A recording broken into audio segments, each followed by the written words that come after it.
There is a question so ancient, so profound, that it trembles through the corridors of human thought like thunder through eternity. It is not whispered in temples or shouted from mountains, yet it burns quietly inside every soul that has ever wondered. Where did God come from? And if everything needs a beginning, then who created the one who created all beginnings? The moment that question rises, silence follows, an eerie pause, as though creation itself holds its breath in awe. Because this is not a question of science or logic, it is a wound in human understanding that only eternity can heal. To chase this question is to walk beyond time, beyond atom, beyond even the first "let there be light." We are not traveling backward through history, we are stepping outside of it, into the stillness before existence breathed, before stars scattered across the void, before angels lifted their voices, before the concept of before even existed. Everything we know has a starting point. Mountains rise, rivers flow, stars explode, babies cry their first breath. Our minds are bound by beginning, so we project that same rule onto God, asking, when did he begin?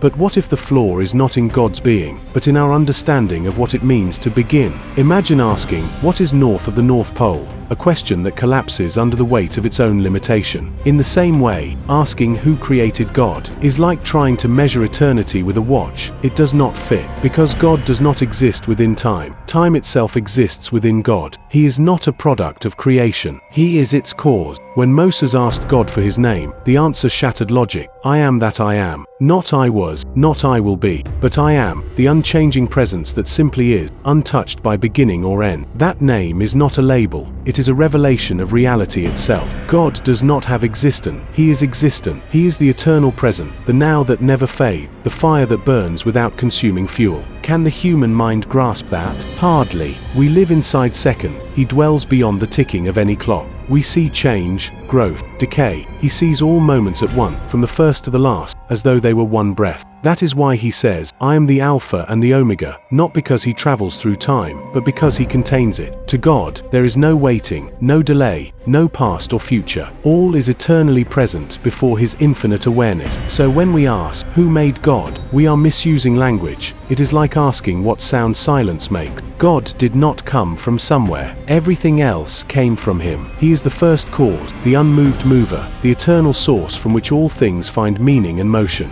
And yet, another question rises like dawn on the horizon. If he is eternal, what was he doing before creation? No galaxies, no angels, no matter, no light, just infinite being, still and complete within himself. Was God lonely? No. Loneliness requires lack, and God has never lacked anything. He is fullness itself, the Father loving the Son reflecting the Father, the Spirit flowing between them. Before there were worlds, there was love, a perfect communion of divine awareness and endless affection. This was not inactivity, it was infinite motion within unity, the circle of love that required nothing but itself. But love, by its nature, overflowed. It does not remain contained, it pours out, it gives, it creates. And so, from that ocean of eternal love, God chose to create, not from boredom, but from abundance. The act of creation was not necessity, it was generosity, an outpouring of divine joy into something new. In that eternal stillness before Genesis 1 verse 1, God saw the whole story, every life, every rise, every fall. He saw Adam, Eve,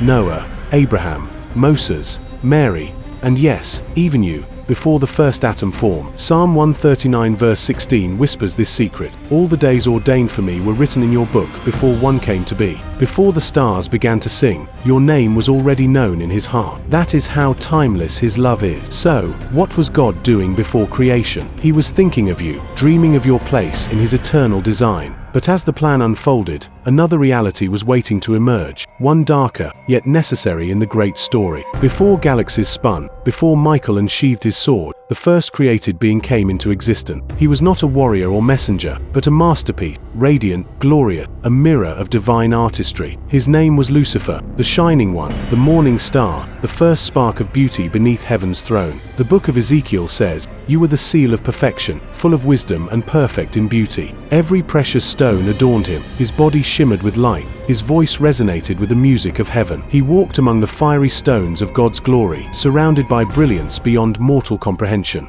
Lucifer was not evil. He was magnificent, until something ancient and poisonous stirred within his perfection. Pride, the quiet seed that turns angels into adversaries and worship into rebellion. Ezekiel says, "Your heart became proud because of your beauty. You corrupted your wisdom for the sake of your splendor." Lucifer looked upon his radiance and wondered why he should bow when he could rise, why he should serve when he could rule. In that moment, his melody turned dissonant, his light became shadow, his or transformed into ambition. "I will ascend to the heaven," he declared. "I will raise my throne above the stars of God. I will be like the Most High." 5 I wills, 5 cracks that shattered the harmony of heaven. A third of the angels listened to his music of defiance, and heaven itself trembled. Revelation 12 says, "His tail swept a third of the stars from the sky and flung them to the earth." It was not merely a rebellion, it was the first war in the history of existence, the war of wills, not weapon. The perfect creation had turned against the Creator, and love itself was pierced by betrayal. Heaven erupted. Michael and his legions rose, blazing with the fire of divine justice. Thunder roared through eternity as light clashed with light, as glory contended with glory. And then, silent,